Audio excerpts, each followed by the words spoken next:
Zvanditaura pamberi pedare ichokwadi. Mwari ngavatibatsire. Tinotenda dzikise ruoko rwenyu pasi.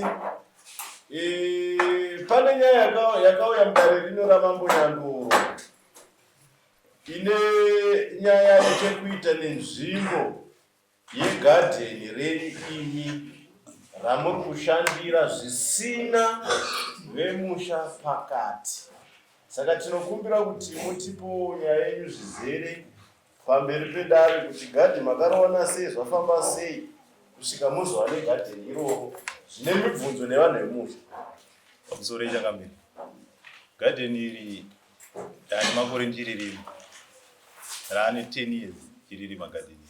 Saka handiziva kuti pandairima pa10 years dzese dzekumashure apa zvaive nemvumo here zvokuti zvine zvazvisina mvumo zvaida kuti ndizoya pamberi pedare nhasi. Yakarira negadheni. Gadheni ndakapaona sekuru Bernard.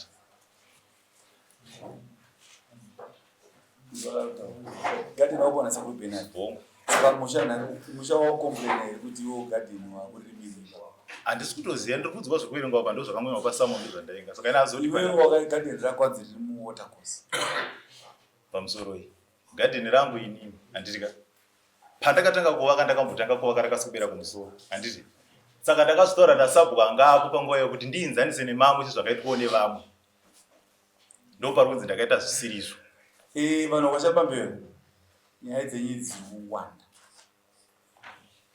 Iwewe yanondori magadheni wazvinzwa anenge auya achimhan'ara kude pake pagadheni ipapo ndiwati atanga kutsumudza nyaya yako achiziva kuti uri kungorima anenge auya achimhan'ara kutangira nyaya yako ipapo.